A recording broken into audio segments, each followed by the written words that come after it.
उत्तर प्रदेश में 9 सीटों के उपचुनाव के नतीजों के बाद बहुजन समाज पार्टी की सुप्रीमो मायावती ने आज बड़ी बैठक बुलाई है। बसपा सुप्रीमो मायावती इस वक्त लखनऊ पहुंच चुकी हैं और लखनऊ के पार्टी कार्यालय पर जो बैठक है वो शुरू हो चुकी है। मायावती ने उपचुनाव के नतीजों के बाद जिस तरीके से बसपा के लिए परिणाम रहे हैं उसको लेकर के बहुत गहनता से जो है वो चर्चा के लिए अपने तमाम पदाधिकारियों को बुलाया है। और ये मौका बहुजन समाज पार्टी के लिए भी बड़ा आत्ममंथन करने का है, क्योंकि 9 सीटों के उपचुनाव के नतीजों में जो बसपा के लिए उम्मीद के मुताबिक नहीं रहे, उनमें कैसे वो चीज़ों को दुरुस्त कर सके, कैसे वो आने वाले चुनाव में अपने खोए हुए जनाधार को वापस पा सकें, वो बहुजन समाज पार्टी के लिए बहुत मुश्किलों का सबब है।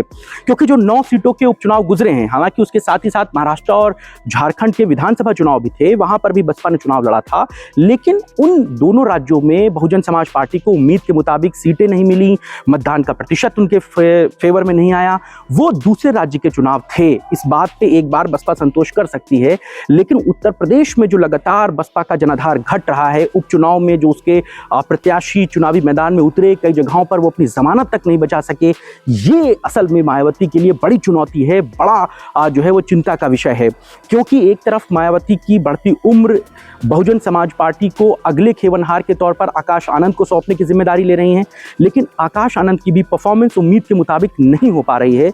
लगातार उपचुनाव, विधानसभा चुनाव, हरियाणा में जो चुनाव गुजरा, जम्मू कश्मीर में जो चुनाव गुजरा, उनमें लगातार आकाश आनंद ने मेहनत की, लेकिन परिणाम उम्मीद के मुताबिक नहीं गुजरे।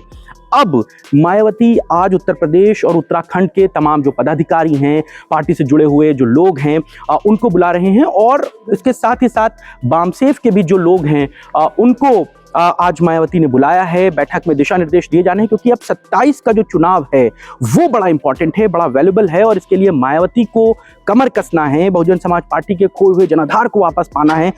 एक तरफ सपा, भाजपा, कांग्रेस की तो चुनौती है ही मायावती के लिए, लेकिन चंद्रशेखर रावण का पॉलिटिकली एक्टिव होना और नगीना से सांसदी का चुनाव जीत जाना भी बहुजन समाज पार्टी के लिए बड़ा चिंता का विषय है। क्योंकि आकाश आनंद बहुजन समाज पार्टी के बड़े वोट बैंक में सेंधमारी कर रहे हैं।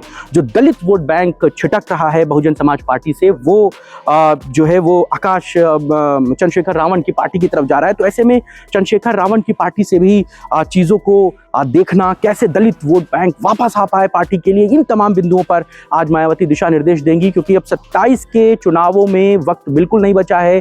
कैसे पार्टी की जो जनाधार की जो रूपरेखा है उसको तैयार किया जाए, इसको लेकर के कई दिनों से मंथन हो रहा था। क्योंकि विधानसभा या लोकसभा के जो आम चुनाव होते हैं उसमें ये सारी चीज़ें कम हो पाती हैं, गड़बड़ियाँ कम हो पाती हैं, क्योंकि बदलाव की एक उम्मीद रहती है, इसलिए अफसर भी डरे रहते हैं। इसलिए जो आम चुनाव होते थे उसमें बसपा लड़ेगी, लेकिन उपचुनाव नहीं लड़ेगी। ये बातें, ये सारी चीज़ें जो हैं वो ये बताती हैं कि मायावती भी इस बात का आंकलन कर रही हैं कि कहीं ना कहीं बहुजन समाज पार्टी के लिए समय जो है वो मुफीद नहीं है। आने वाला समय कैसे बेहतर हो, 27 के चुनाव में कैसे और बेहतरी से काम किया जा सके, इन तमाम बिंदुओं पर मायावती लगातार अपने जो पार्टी के पदाधिकारी हैं, जो कार्यकर्ता हैं, जो कैडर मजबूती से जिनको चलाना है, उनको दिशा निर्देश दे रही हैं और पार्टी को मजबूती की तरफ ले जाने के लिए वो आगे बढ़ रही हैं। एक बात और आप समझिए, इस समय उत्तर प्रदेश ही नहीं बल्कि देश भर में एक साथ चुनाव लड़ने का जो कॉन्सेप्ट डिजाइन हुआ है, यानी कि एक तरफ इंडिया गठबंधन है और एक तरफ एनडीए गठबंधन है। भारतीय जनता पार्टी भी अपने सहयोगी दलों के साथ चुनाव लड़ रही है। इंडिया गठबंधन में भी कांग्रेस अपने सहयोगी दलों के साथ चुनाव लड़ रही है। बहुजन समाज पार्टी और मायावती एक लौटी ऐसी पार्टी है जो अकेले चुनाव लड़ रही है।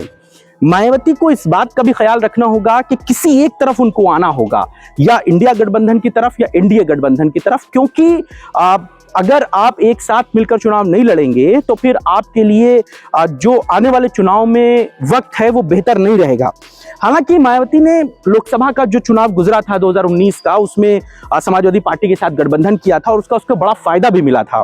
बहुजन समाज पार्टी के पास जब एक को सांसद नहीं थे, तब उस लोकसभा के चुनाव गठबंधन के साथ जो लड़े गए थे, अखिलेश यादव के साथ गठबंधन हुआ था, उसमें बसपा के 10 सांसद जीत कर आए थे।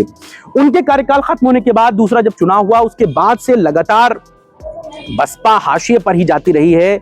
बहुजन समाज पार्टी का वोटर छूटता रहा है।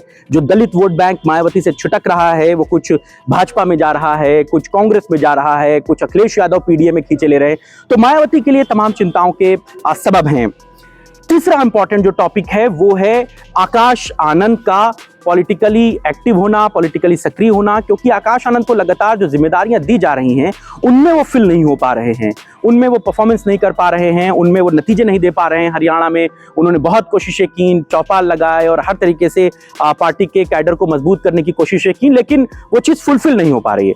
तो मायावती अपने वोटरों को, अपने जो पार्टी के मजबूत नेता हैं उनको क्या पॉलिटिकली एक्टिवनेस देंगी, क्या संजीवनी पिलाएंगी, क्या घुट्टी देंगी, इस पर सबकी निगाहें रहेंगी। लेकिन मायावती भी ये समझ चुकी हैं कि अगर इन चीज़ों को मेंटेन नहीं किया गया तो 27 में बड़ी मुश्किलें हो जाएंगी, मायावती के लिए भी, आकाश आनंद के लिए भी और बहुजन समाज पार्टी के लिए भी, क्योंकि अपोजिशन पूरी तैयारियों के साथ चुनावों में डटा हुआ है। आज की चर्चा में बस इतना ही। फिलहाल हम लोग इस समय मायावती के पार्टी कार्यालय में मौजूद थे। नमस्कार।